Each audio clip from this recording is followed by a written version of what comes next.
Hi there, this is Josie from Women Who Lead with Heart, coming on live for my weekly training. Who is out there? I'm so curious to hear who's out there in this Facebook world, wants to say hi, and has joined us tonight. You can give me a hashtag replay if you're catching me on the replay, or just say hi if you're here live. Today, we're doing part two on boundaries. I did a talk about this topic last week, and honestly, I felt like I wasn't done yet. I still need to sort of process this topic and do some training about it. I thought a lot about it since the last conversation that I had with you, this one-way forum that we do. And what I was talking about, if you missed me last week, it's in the group. You can go back and listen to it again. What I was talking about was how I had felt like my boundaries were trespassed upon, my social boundaries, when I wasn't expecting them to be, when I didn't expect to be ambushed with some negative emotion at a series of dinner parties over the Labor Day weekend in the US. And I did some conversation about why we need to hold our boundaries and how we need to be careful about our boundaries, especially in this highly charged environment where even when you're with your safe place and your safe people, you can feel quite triggered and quite activated because there's just a lot of negativity. That's what I came up with, is feeling like what I really needed boundaries for was to protect the positivity in my world. And so I want to talk a little bit more about that and why it's so important. Hang on, I've got a couple of different feeds going on here. Who's out there? Say hello, say hi. What I realized and what I explained last week was that even though I was in a group of like minded folks who vote like me, who care about social justice in the same ways that I do, who I agree with, who or are very much aligned with what I believe in, I still ended up leaving a couple of dinner parties feeling absolutely agitated and annoyed and triggered and tapped out, and I didn't really understand why until I realized that what I actually did not protect, the boundary that I was not protecting, was the energetic boundary of what I want to feed myself, what my spirit needs to be bathing in, what the type of positivity that is necessary for me to feast on and to have present for me to do the work that I do in the world as a mom, as a partner, as an employee, as a boss. I actually need to safeguard my energy.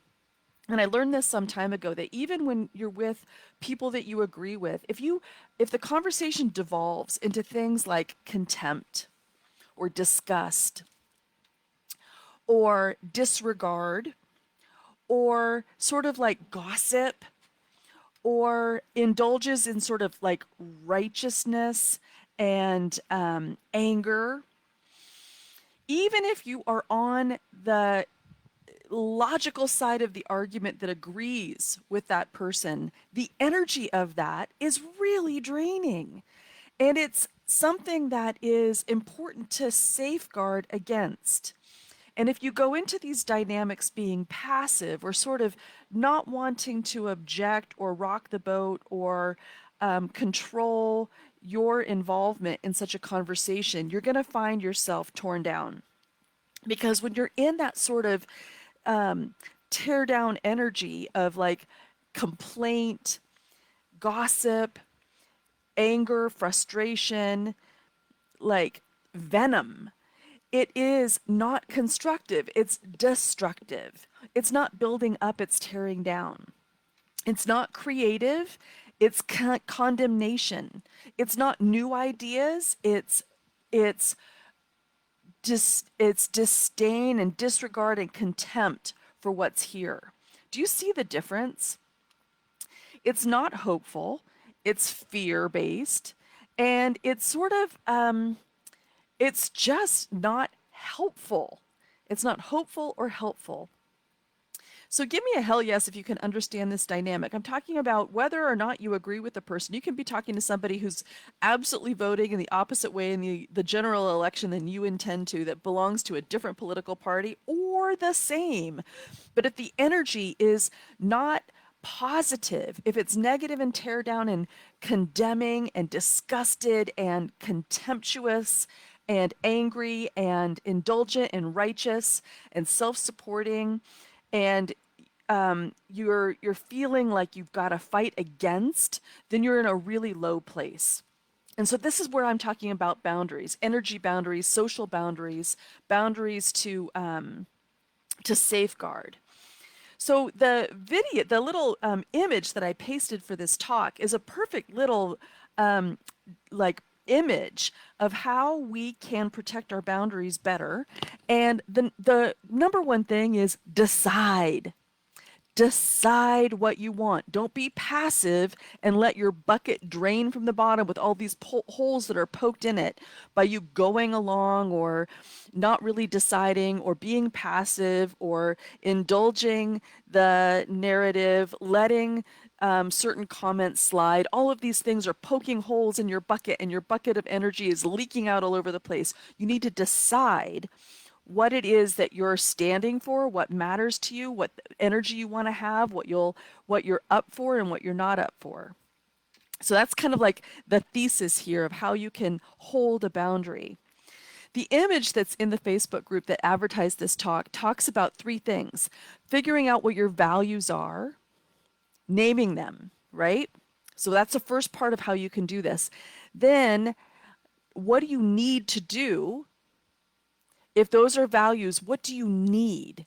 You want to identify the actions needed and what's your focal point? And then how will you honor those needs? So if I value these things and I know that I need this, then how am I going to honor those values and needs? These are decisions that you're making. Do you see that thread? This is like an active participation you're taking in drawing these boundaries.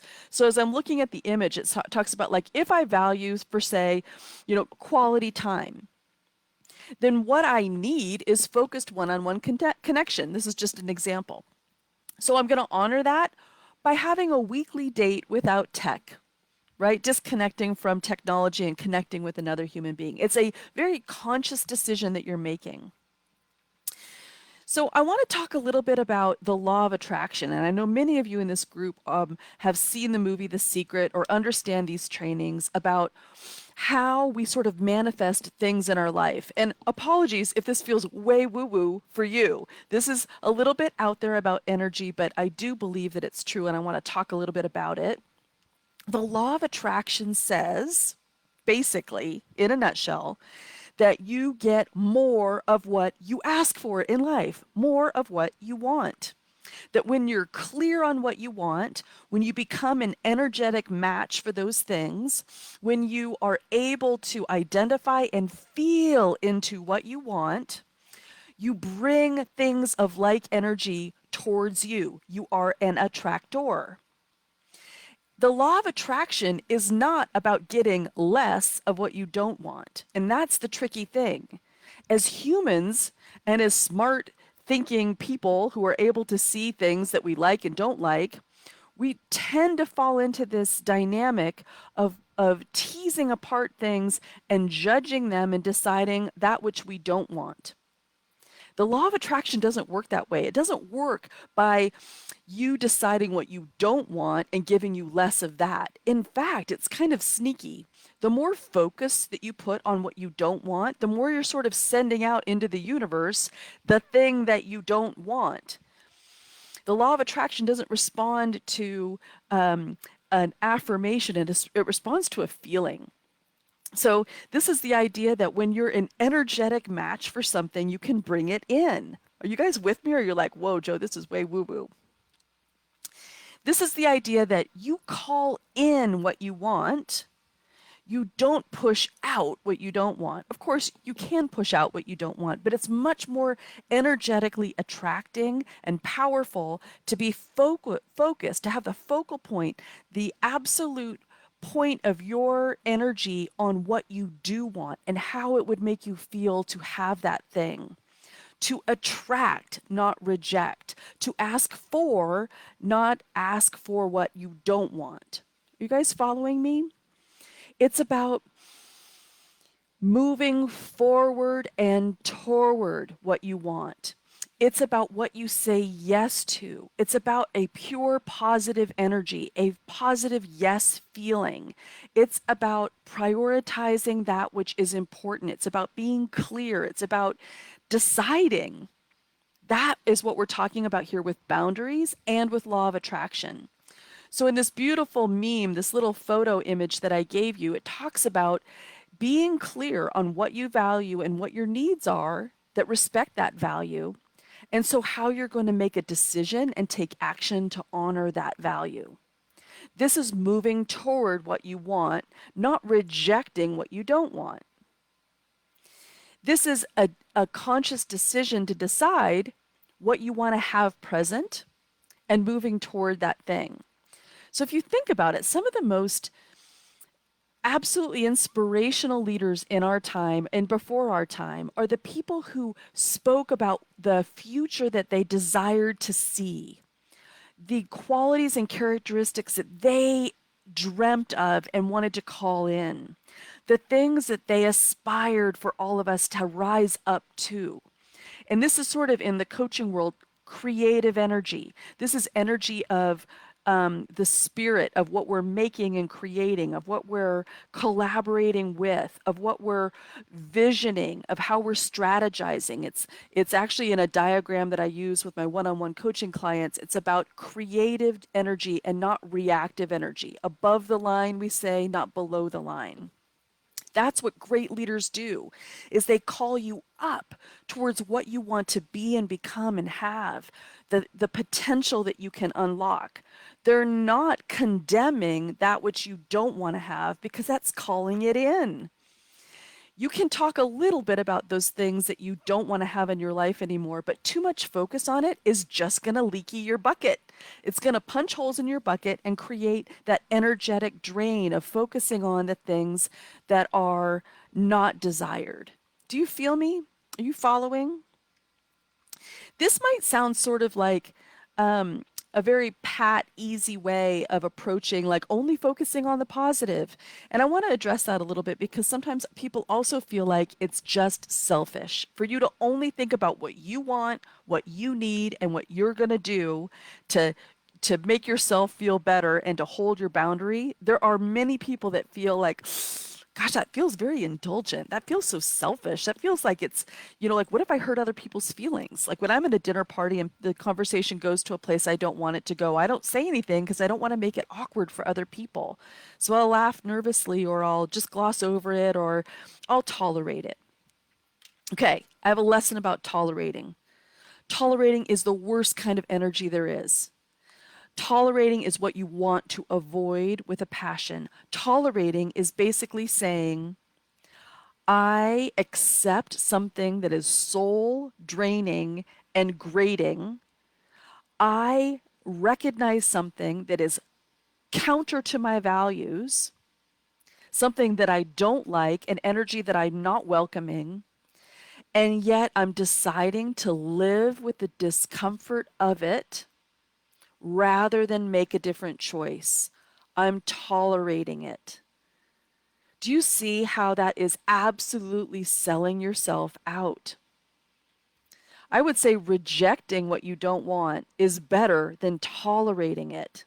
Even though I just was coaching you on trying to stay in pure positive energy and moving toward rather than moving away is better than tolerating and just staying with it and sticking it out, riding it out, being socially acceptable, pleasing others, not rocking the boat, living with it, sucking it up. This is not a powerful way for you to behave to yourself because your energy is going to be drained in that environment. Yes, it's selfish.